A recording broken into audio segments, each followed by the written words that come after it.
हमारे पास छोटे बच्चे रहेंगे तो हमारा हिंदुत्व जाग जाएगा। तो माधव आपके पास सब युवा के लिए प्रेरणा है। एक बार पंडित जी के लिए सबसे पहले सभी को जय श्री राम। नीलाम्बुजश्यामलिकोमलांगं सीता समारो विद्वामुभागं बाणो महासा यज्ञचारुचापं नमामि रामं रघुवंशनाथम्। नमस्कार, मेरा नाम माधव पांडे है। मैं बाल सनातनी वक्ता माधव पांडे। आज हिंदू महासम्मेलन है, तो इस महासम्मेलन में हम सब एक जगह एकत्रित हुए हैं। आखिर क्यों एकत्रित हुए हैं? धर्म की रक्षा करने के लिए, क्योंकि धर्मो रक्षति रक्षितः। यदि आप धर्म की रक्षा करते हैं तो धर्म भी आपकी रक्षा जरूर करेगा। क्योंकि 1000 साल पहले एक मजहबी अंधे ने आकर हमारे सोमनाथ के मंदिर को उजाड़ा था, हमारे ग्रंथों को फाड़ा था, नालंदा विश्वविद्यालय को जलाया था, सनातन को खत्म करने की तैयारी थी। लेकिन हमारे सनातन धर्म ने एक बार भी हिम्मत नहीं हारी थी। और वही 1000 साल बाद सीरिया, सूडान, गाजा में कुछ मजहबी अंधे लड़ रहे हैं, झगड़ रहे हैं, मर रहे हैं, कट रहे हैं, और वही दूसरी ओर हम सब सनातनी अपनी संस्कृति और सभ्यता को लेकर आगे बढ़ रहे हैं।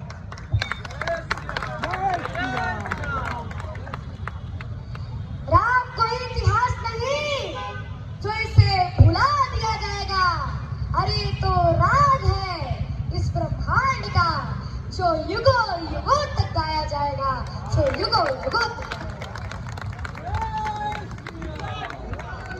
क्योंकि महाकवि वाल्मीकि मुनि ने अपने वाल्मीकि रामायण में यह स्पष्ट लिखा है, और ये ब्रह्मा जी का भी उद्घोष है कि आवत स्थान शक्ति गिरह सरितश महीतले तावत रामायण कथा लोकेषु प्रचरिष्यति। अर्थात जब तक धरती पर पहाड़ के अस्तित्व रहेंगे, नदियां बहती रहेगी, तावत रामायण कथा लोकेषु प्रचरिष्यति, तब तक ही राम की कहानी घर घर में कही जाती रहेगी। ऐसा होने में किसी की मेहरबानी नहीं है, क्योंकि हमारे प्रभु श्री राम जी की कहानी ऐसी।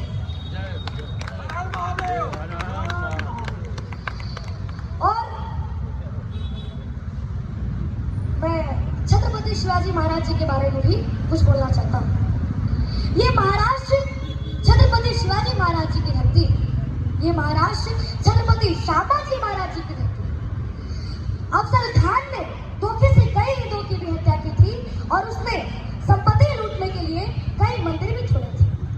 और इतना ही नहीं, बल्कि यही वही धोखा उसने हमारे छत्रपति शिवाजी महाराज जी के साथ किया। पर हमारे छत्रपति शिवाजी महाराज जी ने उस पर अपने वागलक से ऐसा घातक हमला किया कि उसकी तत्क्षण मृत्यु हो गई। तुम्हें फंसाने के लिए दुश्मनों ने फिर से जाल बिछाया है। जय भीम का नारा देकर फिर तुमको भरमाया है। छुरा भोंकने के लिए अफजल खान ने शिवाजी को गले लगाया है। पहचान भेड़िया वही है, बस अपना पूछ लगाया है, बस अपना पूछ लगाया है।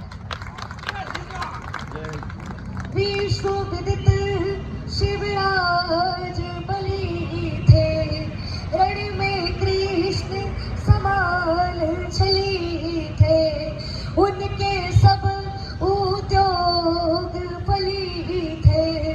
सुना नहीं तुम शिवाजी के, सुना नहीं तुम शाबाजी के, रण में जय जयकार जगाया तुमको कितनी बार, जगाया तुमको कितनी बार। 120 लड़ाइयां लड़ी सामाने, पर हारा कभी एक में था। नित दिन रस्ते चक्रव्यूह, जिसमें फंसता औरंगजेब था, हाथी घोड़े तोप तलवारें, फौज तो तेरी सारी है, पर जंजीर में जकड़ा राजा जमाना मेरा अब भी सब पे भारी है। ओम नमः पार्वती पते हर हर महादेव शंभू।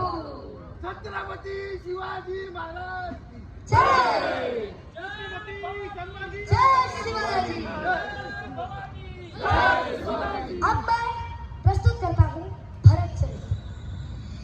जब माता कैकेयी भगवान राम जी को 14 वर्ष के लिए वनवास से मिलती तब राजा दशरथ जी की अपने पुत्र के वियोग में मृत्यु हो जाती है और ये सब उधर बनिहाल में कैकेयी पुत्र भरत जी को सब कुछ आभास हो जाता है। तो अब मैं अयोध्या के उथल पुथल के हलचल को और कैकेयी पुत्र भरत जी के मन की व्यथा की व्याकुलता को कविता के रूप में प्रस्तुत करने जा रहा हूँ। तो आप सबों का आशीर्वाद और दुलारा को मिले। अब मैं पंक्तियां शुरू करता हूँ। जरा कल्पना कीजिएगा तभी सुनने में आनंद आएगा कि जरा कल्पना कीजिएगा कि राजा दशरथ जी का शव भूमि पर पड़ा हुआ है, वे भूषाई हो गए और वशिष्ठ जी कहते हैं कि बोले वशिष्ठ है व्यथित हृदय, बोले वशिष्ठ है व्यथित हृदय, राजा को भूषाई पड़ गए तो गंधे तो बुलवाना कहते हैं कि नजर से जाते हैं। उन दिनों भरत कुछ विचलित थे, उन दिनों भरत कुछ विचलित थे, आंखों को स्वप्न देखता था, कारण तो क्या नहीं था। अरे कारण तो क्या नहीं था, पर मन के भीतर कुछ करता था। गहरे संबंधों में प्रतिपल, गहरे संबंधों में प्रतिपल एक तार जुड़ा ही रहता है, तन दूर रहे फिर भी मन से परिवार जुड़ा ही रहता है, तन दूर रहे फिर भी मन से परिवार जुड़ा ही रहता है। सपनों में अवध उमड़ आया, सपनों में अवध उमड़ आया, फिर गए भरत उच्चाटन में संदेश पहुंचने से पहले। है उधर पीछे है। अल्पस में संशय का तांडव, अल्पस में संशय का तांडव, तहरी पर दूत अयोध्या का, सूखे पत्ते सा कांप गया वो भावुक पूत अयोध्या, सूखे पत्ते सा कांप गया वो भावुक पूत अयोध्या का। और अनुमान किया कि कई पुत्र सहयोग नहीं है साधारण। तो पूछा कशोर से, फिर पूछा आगे का ये दूत कर्म था कठिन, इस दूत का कार्य बहुत कठिन था, ये दूत कर्म था कठिन बहुत, भीतर का शोक छिपाना था, मातम को मंगल करना था स्वामी। घर नगर चतुर्दिक मंगल है, घर नगर चतुर्दिक मंगल है, ये बात अधर जब कहते थे, पिंडलियां कंपन करती थी, आंसू भीतर को बनते थे। हे राजकुंवर, गुरु आज्ञा से आया हूँ तुम्हें बुलाने। अब यहाँ देखिए कि उस संदेश वाहक ने क्या बहाना दिया कि हे राजकुंवर, गुरु आज्ञा से आया हूँ तुम्हें बुलाने को, इसके अतिरिक्त नहीं कोई संदेश तुम्हें बतलाने को। चल दिए भरत रिपुदमन सहित, चल दिए भरत रिपुदमन सहित, निर्णात दौड़ता था संदन की गति से आशंका और आशा का जारी था, जब किया प्रवेश अयोध्या में, जब किया प्रवेश अयोध्या में, गलियों में सन्नाटा देखा, संशय का अखबार उमड़ आया और धीरे से हटा गया। अरे जब हम ननिहाल गए थे तब ऐसा नगरी का रंग था, हर चौखट इतनी मौन थी और आयन का तक था, जिस ओर भरत का रंग था वो फेर खड़े हो गए। अब यहाँ देखिए कि अयोध्या वाले भरत जी को कैसे ट्रीट कर रहे हैं कि जिस ओर भरत का रंग था मुंह फेर खड़े हो गए लोग। कहते सुनते मन में सोचा, मैं मानुष हूँ या महारोग, मैं मानुष हूँ या महारोग। अरे सबकी आंखों में तिरस्कार, सबकी आंखों में तिरस्कार, कैसा अनभिज्ञ मांगा हूँ, जो सावन का सोया सोया सीधा पर जोड़ में जाता हूँ। ऐसा लगता था खड़ा हुआ है शीश झुकाए राजकुंवर, अरे ऐसा लगता था खड़ा हुआ है शीश झुकाए राजकुंवर। कहते सुनसे आंखें करता था दाएं बाएं राजकुंवर, लेकिन केवल एक सूरत ऐसी थी जिस पर कड़भर अवसाद था, केवल एक सूरत ऐसी थी जिस पर कड़भर अवसाद था। वैधव्य समाया हुआ था तट पर, चेहरे पर करिक विषाद था। बसनों का रंग उदास हुआ, सुना था गात खिलाई का, अरे कुमकुम सिंदूर उलट पत्ता भाग खिलाई। वो कौन थी? तो माता कह गई कि पुलकित होकर बोली कह गई, अभिनंदन हो स्वीकार भरत, पहले की तो की अंत्येष्टि करो, फिर ग्रहण करो दरबार भरत, फिर ग्रहण करो दरबार। मैं हुआ नाथ अयोध्या का, मैं हुआ नाथ अयोध्या का, सूरज यमपुर में डूब गया, ऐसे में मां का मुख से देखकर हृदय भरता हो गया। ज्ञानी शब्दों से घटना का, अब इस लाइन पे जरा गौर करिएगा कि ज्ञानी शब्दों से घटना का बस इंगित पाया करता है, और भीतर का सस्तो वक्ता का आचरण सुनाया करता है, और भीतर का सस्तो वक्ता का आचरण सुनाया करता है। और आश्चर्य अक्षुण होकर टूटा, पीड़ा क्रोधित हो छींक पड़ी, मां को चुप होकर ऐसे सो गई। बोले मां ओझा लगता है, बोले मां ओझा लगता है, यह तेरा हर्ष प्रफुल्लित मन। अरे क्या तूने तो नहीं दे दिया इस मानसिक को आवाज? उन्माद पड़े रखकर संभली, वात्सल्य उड़ने लगी प्रिया, सबकी आंखों में इतना अधिक पौधे सिकुड़ने लगी। अरे तुझको भी मैं दोषी लगती, अरे तुझको भी मैं दोषी लगती, ऐसे क्या पाप किए मैंने? राजा पर थे दो वर उधार, अवसर पर मांग लिए मैंने, मेरा बेटा युवराज बने ये इच्छा तो अपराध नहीं, और राम तो